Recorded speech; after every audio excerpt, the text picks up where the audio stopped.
California's Central Valley is the starting point for the controversial multi-billion-dollar high-speed rail project. The project will run through the heart of the state's farmlands up in the Central Valley. The first leg would be built from Merced to Fresno.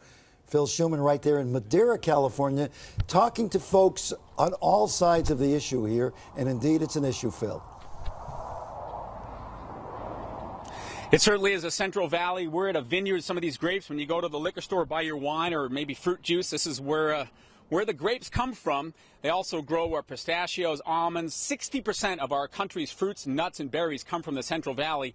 The high-speed rail line will cut right through many of these farms and ranches. And that is a big if it starts, because there's a lawsuit that the farm viewers filed here. And with me is farmer Jim Maxwell, who's part of that lawsuit. And Jim, I know a lot of people here are concerned with the specific path of the railroad, but there's a larger picture or larger issue here as well, is there not? Well, we think so. In the case of this railroad, it's going through our vineyards, pistachio orchards, almond orchards, and fig orchards, which we'd be willing to make a sacrifice if we thought the project had merit, but we don't. People will not ride this train, and it's taking money that is needed desperately now for schools, for health care, and other worthy pursuits here in California. Instead, we're going to take our money, put it in here, and try to pass Prop 30 to replace some of those funds. The tax hike initiative. Exactly. But studies show that millions of passengers will ride this train, Jim. Well, according to the High-Speed Rail Authority. For the next 20 years, this train will only run from Merced to Bakersfield, and it's all about creating jobs for union contractors. That's what the politicians are trying to... But no one thought it was going to be built overnight. I mean, the plan is for 20 to 30 years, connect L.A. to San Francisco, and it has to go through the Central Valley. Is that not a worthy goal? It's something that we can't afford to do right now.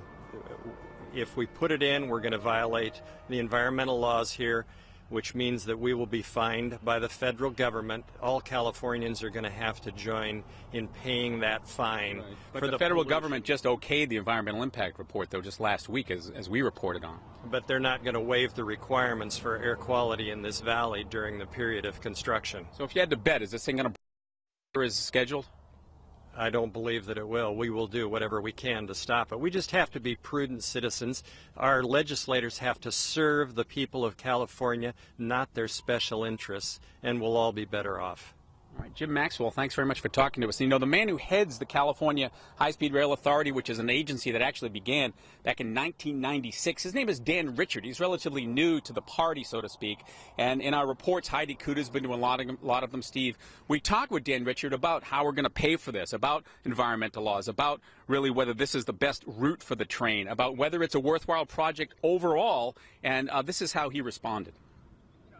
We've started the conversation from the wrong end. We've started it talking about the thing, the train system. We need to start talking about what is our state and our society going to look like, and how are we going to serve those needs. And once we start there, I think that what falls out very quickly is that all the other mobility alternatives, if you could even do them, are more expensive. So talking about building a modern rail transportation system is more than just high-speed rail. It's about how we move people within the cities. It's about how we move freight and goods movement. That's where the conversation needs to go. Dan Richard, the chairman of the High-Speed Rail Authority, which, by the way, provided that video. You saw that animation. That was the futuristic version of the train that we thought we approved back in 2008. And what we have now, Steve, is what they're calling a phased-in or blended system, which is, yes, high-speed rail, which is going to be built here in a section of about 130 miles from Merced to Fresno. And then on the bookends, they're calling it, L.A. and San Francisco, they're going to do improvements to existing tracks, Metrolink, Amtrak, and then connect it all, perhaps optimistically, as early as 10 years from now. Phil Schuman, thank you so much. More on that coming up, of course.